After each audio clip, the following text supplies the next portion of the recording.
Hello दोस्तों, कैसे हैं आप? आई होप आप बहुत अच्छे होंगे। दोस्तों, स्वागत है आपका मेरे चैनल फिर से। दोस्तों, मैं आज आपके सामने एक नई कहानी लेके फिर से उपस्थित हुई हूँ। कहानी बिल्कुल सत्य है।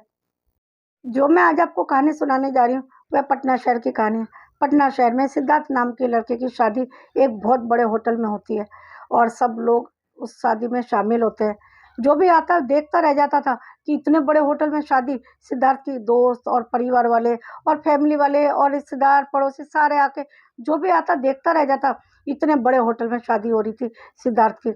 और क्योंकि इसका परिवार जो था बहुत पैसे वाला था, जिस सब अपनी शादी में मस्त थे, झूम रहे थे, गाना गा रहे थे और नाच गा रहे थे, खाना-पीना कर रहे थे। इतने में एक लड़की वहाँ पे आती है। जो ये लड़की यहाँ पे आई थी, इसका नाम नम्रता था। नम्रता बहुत ज़ोर-ज़ोर से शोर मचाने लगती है। तुम्हारी हिम्मत कैसे हुई? मेरे रहते हुए तुम दूसरी लड़की से शादी कर रहे हो। मैं तुम्हारी पत्नी हूँ। एक पत्नी के रहते हुए तुम दूसरी से शादी कर रहे हो। ऐसे करके शोर मचाने लगती है और कहती है, "एक बेटी भी है ना तुम्हारे 8 साल की, क्या वह भी भूल गए हो?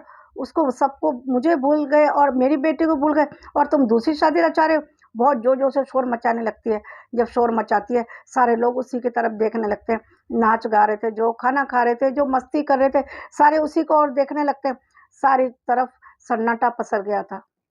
जो नम्रता शोर मचाती है, तो वह जो सेज पे बैठा हुआ था, उसका पति, वह उठ के आता है और उससे बहुत ज़ोर-ज़ोर से बातें करने लगता है और उससे बहुत उल्टी-सीधी बातें सुनाने लगता है और वह ज़ोर-ज़ोर से कहने लगती है, "तुम्हारी हिम्मत कैसे हुई? एक तो तुम गलती कर रहे हो, ऊपर से मुझी पे चिल्ला रहे हो और मुझी पे लांछन लगा रहे हो।" ऐसे करके वह नम्रता उसको चुप कर देती है।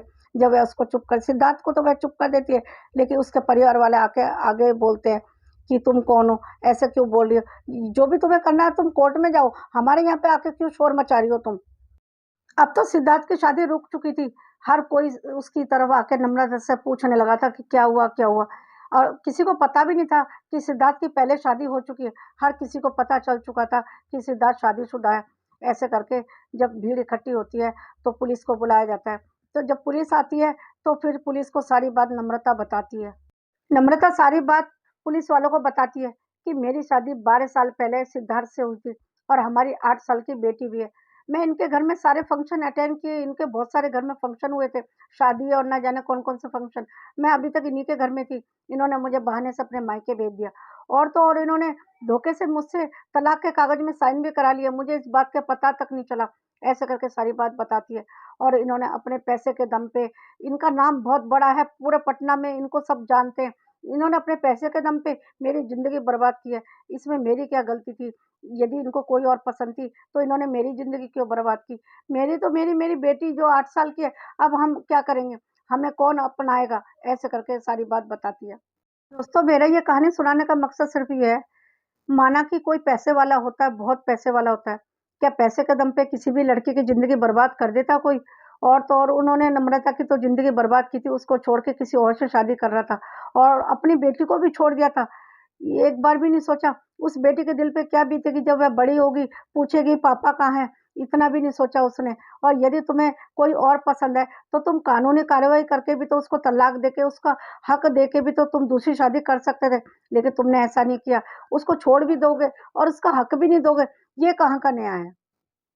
एक बात और मैं सबसे कहना चाहती हूँ, जब एक बार शादी हो जाती है, बच्चा भी घर में है, फिर भी किसी को बाहर कैसे प्यार हो सकता है? ये तो बिल्कुल नहीं होना चाहिए। जब एक बार आदमी की शादी हो जाती है, तो वह अपनी बीवी और बच्चों में ही मस्त हो जाता है, लेकिन जो अपनी बीवी बच्चों में मस्त नहीं होता, बाहर फिर किसी और से प्यार करने लगता है, तो ये कहाँ की गारंटी है कि तुम दूसरी से शादी करोगे, दूसरी के बाद तीसरी से भी प्यार नहीं करोगे।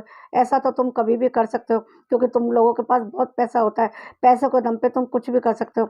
और जो लड़की उससे शादी कर रही थी, उसको तो पता था कि इसकी पत्नी पहले से है। उसने एक बार भी नहीं सोचा कि यदि ये मेरी वजह से अपनी पत्नी को छोड़ रहा है, तो कल को किसी और से प्यार करने लगेगा, कहीं मुझे ना छोड़ दे।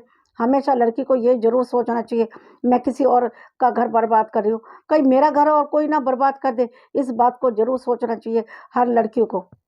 दोस्तों, मैं आखिर में सबसे यही कहना चाहती हूँ, कभी भी किसी के लड़की के संग ऐसा ना करें, क्योंकि यदि कोई पति अपनी पत्नी को छोड़ देता है, वह भी बच्चे के साथ, उसकी पूरी ज़िंदगी बर्बाद हो जाती है।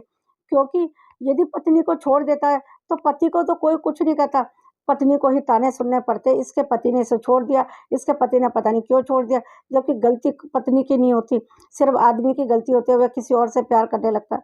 और यहाँ मैं परिवार वालों की भी गलती बताऊंगी। जब वह सिद्धार्थ किसी और से प्यार करता था, परिवार वाले समझा भी तो सकते थे कि तेरी एक बेटी है और पत्नी भी है, तू दूसरे से क्यों शादी कर रहा है, लेकिन ऐसा नहीं किया परिवार वाले, और उसके साथ खुशी खुशी बड़े होटल में उसके साथ शादी कर रहे थे। ऐसा बिल्कुल नहीं होना चाहिए। परिवार वाले यदि ऐसे गलत काम में साथ देंगे तो वह गलती करेंगे ही। इसलिए मैं सबसे यही कहना चाहती हूँ, जो भी काम करे बहुत सोच समझ के करें। दोस्तों, मेरी ये कहानी यहीं समाप्त होती है। यदि आपको मेरी ये कहानी पसंद आई तो एक लाइक और शेयर कर दीजिए।